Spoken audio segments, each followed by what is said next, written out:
सबसे पहले तो जिन लोगों ने इस वीडियो पर क्लिक करा, I personally want to thank you. You have taken a huge step to get out of a toxic relationship. ये कहने में, सुनने में बहुत ज्यादा आसान होता है, लेकिन जब करने पर बात आती है तो बहुत सारे लोग जो है झिझकते हैं और वो ऐसा सोचते हैं कि यार यही तो मेरा सब कुछ था, अब आगे क्या होगा। But you are brave enough and that is why we are at this video. तो आज मैं आपको बताऊंगी कि टॉक्सिक रिलेशनशिप से बाहर अगर आप निकलना चाहते हैं तो आपको क्या करना चाहिए। नंबर 1, सबसे पहले तो जब आप टॉक्सिक रिलेशनशिप के अंदर हैं तो आपको साइंस को आइडेंटिफाई करना है। अगर कोई बहुत ज्यादा मैनिपुलेटिव बिहेवियर है जिसके अंदर आपकी रियलिटी को डिल्यूट किया जा रहा है, जो चीज जैसी है वैसी नहीं बताई जाती और आपको बार बार ब्लेम किया जाता है, या फिर आपको इमोशनली ब्लैकमेल किया जाता है, या फिर वर्स्ट कम वर्स्ट आपको अब्यूज किया जा रहा है both physically and emotionally, then it is high time to break off that toxic relationship. Number 2 point है,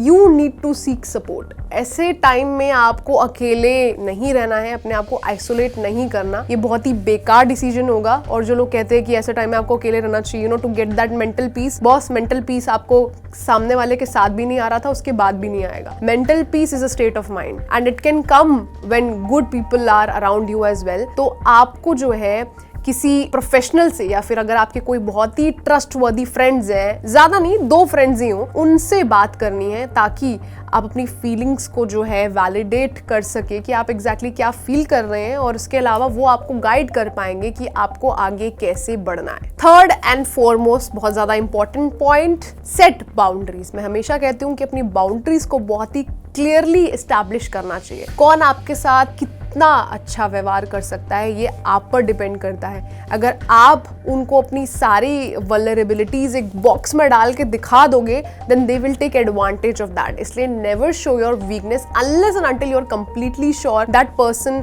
is your safe place. And if they're not, then honestly screw them, because you deserve so much better. And now that you've realized it, तो it's high time कि आप अपनी emotional wellbeing को protect करें by setting some really strong protective barriers. Number 4, self care. अब ये भी बहुत ज्यादा इंपॉर्टेंट पॉइंट है, क्योंकि अक्सर जब हम ऐसी हुश स्टेट ऑफ माइंड में होते हैं तो we just want to get away from everything, we just want to do nothing and we just want to cry and be sad. ऐसा नहीं करना है। You have to take charge of your life and you have to live for yourself. यार पहले भी कोई आपके साथ नहीं था, बाद में भी कोई आपके साथ नहीं होने वाला है, and that is the harsh truth of life. So what you can do is you can love yourself to the fullest till when you are alive. तो आपको उन एक्टिविटीज में अपने आप को इंडल्ज करना है जो आपको खुश करती हैं, अंदर से जो आपको अच्छा फील करवाती हैं, be it hanging out with your friends, be it singing, be it dancing, reading, writing, whatever makes you happy, go for that habit. हो सकता है स्किन केयर रूटीन भी हो, because everything is a part of self care when you really want to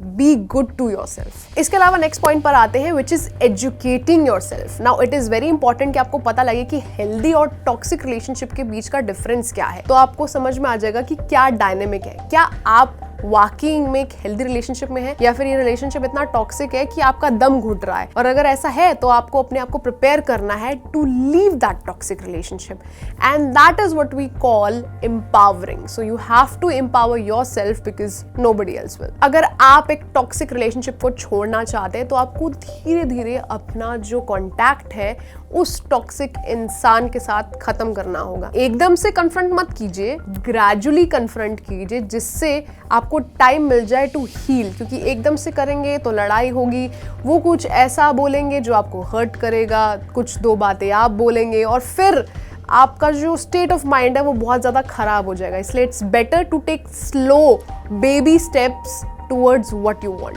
अगले point पर आते हैं, which is be honest. It is very important to be honest in a relationship. आपको जैसा feel होता है आप वैसा ही बताइए, कुछ ऊपर नीचे मत कीजिए, क्योंकि जितना आप ट्रुथ को स्पिन करेंगे उतना ही it will hurt you in the end, because you know that your stance is very clear. तो आपको अपने स्टैंस पर एकदम फिक्सेटेड रहना है, आपको अपने डिसीजन के साथ एकदम फर्म रहना है, ताकि आप किसी भी बात में ना आए, क्योंकि आप अब जान चुके हैं कि एक इंसान कैसा है और आपको उसके साथ नहीं रहना है। ऑनेस्टली यार बहुत ज्यादा दम घुटता है, तो इट्स बेटर कि आप उनको सब कुछ सच सच बता दें। And last but not the least, cutting ties. That means कि आपको जो है उनके साथ कंप्लीटली कट ऑफ कर देना है। अगर वो बहुत ज़्यादा आपको हर्ट कर रहे हैं, वो बहुत ज़्यादा टॉक्सिसिटी आपकी तरफ थ्रो कर रहे हैं, नेगेटिव होते जा रहे हैं, आपका जीना उन्होंने मुश्किल कर रखा है, तो बेशक आप उनको हर सोशल मीडिया से, हर जगह से, फिजिकली मिलने से भी मना कर दें और उनके साथ कोई भी संबंध नहीं रखें। This will actually heal you in a very good way. इसके अलावा जो आपकी हीलिंग जर्नी शुरू होती है,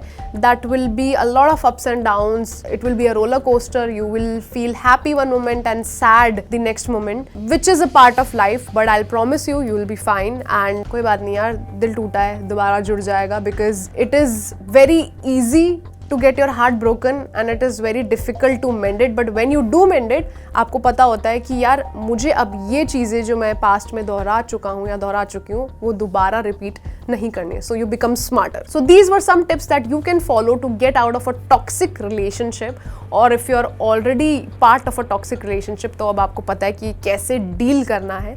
So don't be afraid and take that huge step if it really requires the need for it.